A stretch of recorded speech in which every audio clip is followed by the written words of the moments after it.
Hello aspirants, welcome to Shakti IAS academy. Group 1 answer writing మీద ఈరోజు మన topic. ముందుగా నా గురించి, నా పేరు శివాజీ. నేను యూపీఎస్సి సివిల్ సర్వీసెస్లోను గ్రూప్ 1లోను ఇంటర్వ్యూ వరకు వెళ్ళడం జరిగింది. గ్రూప్ 2లో ర్యాంక్ కూడా సాధించడం జరిగింది. సో ఏపీపీఎస్సి వాళ్ళు జాబ్ క్యాలెండర్ రిలీజ్ చేస్తారు. గ్రూప్ 1 కూడా రాబోతుంది నోటిఫికేషన్ అనేటప్పుడు చాలామంది యాస్పిరెంట్స్ ఎయిదర్ గ్రూప్ 2 మొన్న సక్సెస్ అయిన వాళ్ళు కానీ, లేకపోతే 1:2లో ఉన్న వాళ్ళు కానీ, ఫ్రెషర్స్ కానీ, కానిస్టేబుల్లో సక్సెస్ అయిన వాళ్ళు, డిఎస్సిలో సక్సెస్ అయిన వాళ్ళు, సో మెజారిటీ ఆఫ్ ద పీపుల్కి నెక్స్ట్ టార్గెట్ గ్రూప్ 1గా ఉంటుంది. కానీ వాళ్ళు ఆబ్జెక్టివ్కి బాగా అడాప్ట్ అయిపోయి ఈ యొక్క గ్రూప్ 1లో ఆన్సర్ రైటింగ్ అంటే కొద్దిగా భయపడుతూ ఉన్నారు. సో అసలు ఆన్సర్ రైటింగ్ కోసం ఏం కావాలి అన్నది మనం ఈ వీడియోలో చూద్దాం. సో ఆన్సర్ రైటింగ్ మీకు పర్ఫెక్ట్గా రాయాలి, ఎగ్జామ్ హాల్లో ఆ 3 అవర్స్లో ఆ 15 క్వశ్చన్స్ పర్ఫెక్ట్గా రాయాలి అంటే మీకు 2 ఆస్పెక్ట్స్ గుర్తుపెట్టుకోవాలండి. ఒకటి, ఎగ్జామ్కి ముందే మీ దగ్గర ఏది రాయాలో అనేది డిసైడ్ అయి ఉండాలి. అది ఫర్దర్గా ఎక్స్ప్లెయిన్ చేస్తాను, దాని మీనింగ్ ఏంటి అన్నది. తర్వాత ప్రాక్టీస్ చేయాలి, ఎక్కువ ఆన్సర్స్ ప్రాక్టీస్ చేయాలి. అట్లీస్ట్ ఒక 1000 క్వశ్చన్స్కి మీరు ఎగ్జామ్కి ముందే ఆన్సర్స్ రాసి ఉండాలి వితిన్ టైం లిమిట్లో. సో బిఫోర్ ఎగ్జామ్ మనం రెడీగా ఉండాలి అన్నాను అంటే ఏంటి?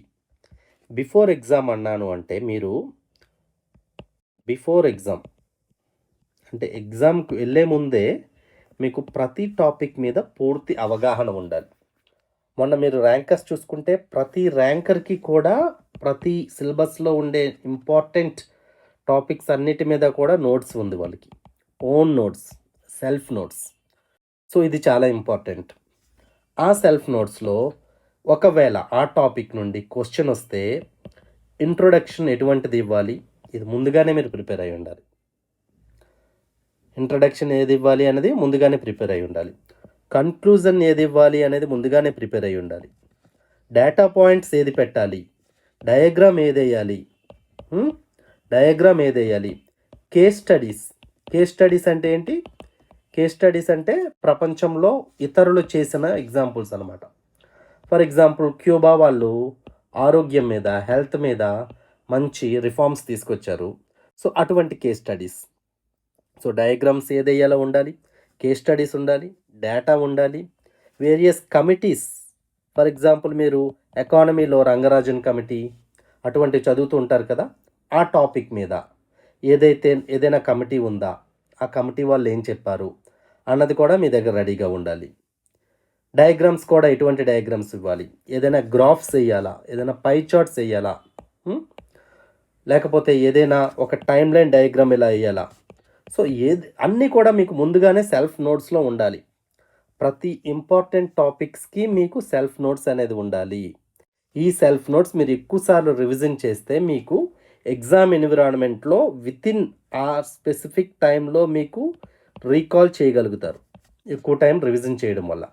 అది రీకాల్ చేసి మీకు ఎగ్జామ్లో పడుతుంది. సో ఇటువంటి సెల్ఫ్ నోట్స్ లేకుండా మీరు ఎగ్జామ్ హాల్లో మేబీ మీ దగ్గర కంటెంట్ ఉండవచ్చు, మీరు స్టాండర్డ్ బుక్ చదివి ఉండొచ్చు. ఫర్ ఎగ్జాంపుల్ ఎకానమీకి మృణాల్ కానీ, లేకపోతే నితిన్ సింఘానియా కానీ, రమేష్ సింగ్ కానీ ఏదైనా చదివి ఉండవచ్చు. కానీ ఆ రోజు ఎగ్జామ్ హాల్లో మీకు వితిన్ టైం లిమిట్లో పర్ఫెక్ట్ ఆన్సర్, టాపర్ అయ్యే ఆన్సర్ రావాలి అని అంటే ఇంట్రొడక్షన్ రెడీగా ఉండాలి, కన్క్లూజన్ రెడీగా ఉండాలి, డేటా పాయింట్స్ అన్నీ మీరు ఆ థీమ్ బేస్డ్గానే ప్రిపేర్ అయ్యి వెళ్ళాలి. అలా కాకుండా మీరు స్టాండర్డ్ బుక్ చదివి అక్కడ ఎగ్జామ్ హాల్లో ఆ టాపిక్లో మీరు చదివింది రీకాల్ చేస్తానంటే టైం చాలా కిల్ అయిపోతుంది. ఈ టైం వేస్ట్ అవ్వడం వల్ల మీరు పర్ఫెక్ట్ ఆన్సర్స్ అనేది రాయలేరు. సో ఇటువంటి సెల్ఫ్ నోట్స్ అనేది చాలా ఇంపార్టెంట్. తర్వాత ఈ సెల్ఫ్ నోట్స్ చేయడం కోసం చాలామంది ఇబ్బంది పడుతూ ఉంటారు, కంటెంట్ ఎలా చేయాలి అని. సో మనం ఇదివరకే ఒక వీడియో కూడా చేయడం జరిగింది, 30 days program, mains answer writing program అని ఒకటి 30 డేస్ మ్యాప్ ప్రోగ్రామ్ మనం లాంచ్ చేస్తున్నాము. సో ఫీజు రీజనబుల్గా పెట్టాం, 1500 రూపీస్. ఇందులో భాగంగా ప్రతిరోజు ఒక టాపిక్ తీసుకొని మొత్తం మనకి 30 టాపిక్స్, మొత్తం మనము 30 టాపిక్స్ ఈ విధంగా mains ready self notes, mains ready thematic notes ఏ విధంగా ఉండాలి, బ్రెయిన్ స్ట్రామ్ అంటారు. బ్రెయిన్ స్ట్రామ్ అంటే ఒక టాపిక్ ఇస్తే ఆ టాపిక్ మీద ఎలా ఆలోచించాలి, ఎన్ని డైమెన్షన్స్లో ఆలోచించాలి, ఎటువంటి డేటా పాయింట్స్ పెట్టాలి, అవన్నీ కూడా మన దగ్గర ఉన్న ఇన్ఫర్మేషన్నే మనం నోట్స్లో పెట్టడం, అవన్నీ కూడా చేయడం జరుగుతుంది. సో ఈ 30 డేస్లో మీకు 30 క్రూషియల్ టాపిక్స్కి ఎక్స్ప్లెనేషన్ క్లియర్గా A to Z ఇవ్వడం జరుగుతుందండి. ఎక్స్ప్లెనేషన్ క్లియర్గా A to Z వస్తుంది. సో ఈ టాపిక్ నుండి మీకు ఏ క్వశ్చన్ వచ్చినా కూడా మీరు 100% కరెక్ట్గా అటెంప్ట్ చేయగలుగుతారు. సో ఈ 30 డేస్ అయిపోయాక మీరు ఏదో డ్రాప్ అయిపోవచ్చు, ఆర్ నెక్స్ట్ 30 డేస్కి ఇంకో 30 టాపిక్స్ కూడా మీరు ఎన్రోల్ అవ్వచ్చు.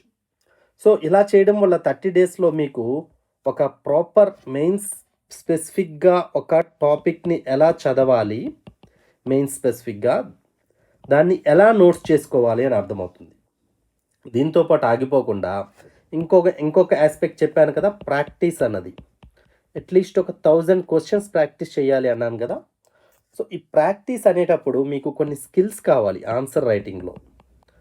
అంటే ఫర్ ఎగ్జాంపుల్ ఒక క్వశ్చన్ యొక్క డిమాండ్ ఏంటి, ఆ క్వశ్చన్ ఏది ప్రధానంగా అడుగుతుంది, దానికి ఎటువంటి ఇంట్రొడక్షన్ రాయాలి, ఎలా అప్రోచ్ అవ్వాలి ఇంట్రొడక్షన్ పెట్టడానికి, ప్రజెంటేషన్ ఎలా ఉండాలి, సబ్ పార్ట్స్ ఎలా విడగొట్టాలి, కన్క్లూజన్స్ ఎలా రాయాలి, ఎటువంటి డేటా పాయింట్స్ పెట్టాలి, ఇవన్నీ కూడా మీరు ప్రాక్టీస్ చేయాలి. సో మనం ఈ 30 డేస్ ప్రోగ్రాంలో భాగంగా ఒకరోజు ఒక టాపిక్ని ఎక్స్ప్లెయిన్ చేసి అదే టాపిక్ మీద మీకు ఒక క్వశ్చన్ ఇవ్వడం జరుగుతుంది. సో ఇది లిమిటెడ్ పీపులే, ఓన్లీ 20%నే మనం తీసుకుంటున్నాము. సో ఆ టాపిక్ని మీరు రాసినాక నేను పర్సనల్గా ఎవాల్యుయేట్ చేసి మీ ఆన్సర్ని ఇతరుల ఆన్సర్తో కంపేర్ చేస్తామన్నమాట. ఎవరిది బెస్ట్ ఆన్సర్, మీలో ఉన్న తప్పులేంటి, మీలో ఉన్న పాజిటివ్స్ ఏంటి, స్ట్రెంగ్త్స్ ఏంటి అని చెప్తాం. సో ఆ విధంగా చేయడం వల్ల మీకు ఒక స్ట్రాంగ్ మీ యొక్క తప్పులు తీయడం వల్ల మీరు ప్రాపర్ డైరెక్షన్లో వెళ్ళగలుగుతారు. సో మీరు ప్రాక్టీస్ చేసిన ఈ 1000 క్వశ్చన్స్ కూడా మీరు ఏదో గాల్లో ఏది పడితే అది ప్రాక్టీస్ చేయకుండా ఒక ఆర్గనైజ్డ్గా ప్రాక్టీస్ చేయడం కోసం మీకు యూజ్ అవుతుంది. ఇది ఒక బూట్ స్ట్రాప్ ప్రోగ్రామ్ లాగా. సో మీకు ఈసారి గ్రూప్ 1 నోటిఫికేషన్లో చాలా ఎక్కువ వేకెన్సీస్ వస్తాయంటున్నారు. అది కాక ఇది గవర్నమెంట్ అనేది మిడ్లో ఉన్నప్పుడు, అంటే 2 ఇయర్స్ కంప్లీట్ అయింది, ఇంకా 3 ఇయర్స్ ఉంది. అందువల్ల సేమ్ గవర్నమెంట్ నోటిఫికేషన్ రిలీజ్ చేసి కంప్లీట్ చేస్తుంది కాబట్టి ఈ ప్రాసెస్ కూడా చాలా క్విక్గా కంప్లీట్ అయిపోతుంది. మీరు చూడొచ్చు 2016 నోటిఫికేషన్, 2022 నోటిఫికేషన్ అవన్నీ కూడా త్వరగా కంప్లీట్ అయిపోయాయి. బికాజ్ సేమ్ గవర్నమెంట్ ఇష్యూ చేయడం, సేమ్ గవర్నమెంట్ కంప్లీట్ చేయడం. సో ఇప్పుడు రాబోయే నోటిఫికేషన్ కూడా మంచి పోస్ట్తో వస్తుంది, చాలా ఎర్లీగా కంప్లీట్ అవుతుంది. అందువల్ల మీరు టైంని ఎక్కువగా వృధా చేయకుండా ప్రిపరేషన్ మొదలుపెట్టండి. మెయిన్స్ స్పెసిఫిక్గా ప్రిపరేషన్ చేయండి. ఒకసారి నోటిఫికేషన్ వచ్చాక మీరు ప్రిలిమ్స్కి వెళ్ళొచ్చు, but mains is the key. Mains పర్ఫెక్ట్గా ఉంటేనే మీకు ర్యాంక్ వస్తుంది. సో మెయిన్స్లో ఇంపార్టెంట్ టాపిక్స్ ఐడెంటిఫై చేసి దానికోసం థీమ్ బేస్డ్ నోట్స్ రాసుకోండి. ఫర్ ఎగ్జాంపుల్ ఎక్కువగా రిపీట్ అయ్యే టాపిక్స్ ఉంటాయి కదా. ఫర్ ఎగ్జాంపుల్ బుద్ధిజం కోసం ఎక్కువగా అడుగుతుంటారు, శాతవాహన ఏపీ హిస్టరీలో, లేకపోతే పోవర్టీ ఎకానమీలో, లేకపోతే ఫండమెంటల్ రైట్స్, ఇలా ప్రతి థీమ్ని ఐడెంటిఫై చేసి మీరు మెయిన్ స్పెసిఫిక్ నోట్స్ చేయండి. అదే నోట్స్ నుండి మీరు ఆన్సర్ రైటింగ్ కూడా ప్రాక్టీస్ చేయండి. ఒక క్వశ్చన్ తీసుకొని ఆన్సర్ రైటింగ్ కూడా ప్రాక్టీస్ చేయండి. డైలీ అట్లీస్ట్ ఒక్క ఆన్సర్ అయినా మీరు రాసి దాన్ని ఎవాల్యుయేషన్ చేయించుకోండి.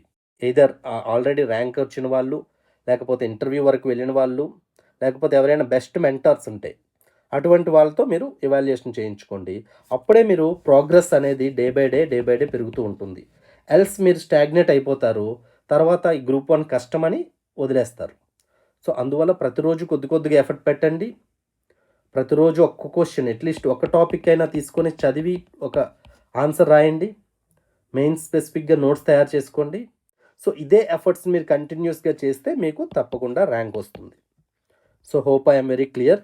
మెయిన్స్ ఆన్సర్ రైటింగ్ స్పెసిఫిక్లో ఇవి ఫ్యూ పాయింట్స్ మీకు ఇంకా ఫర్దర్‌గా కూడా నేను వీడియోస్ చేస్తూ ఉంటాను. మీకు ఆన్సర్ రైటింగ్ కోసం కొన్ని ఇన్‌పుట్స్ ఇస్తూ ఉంటా.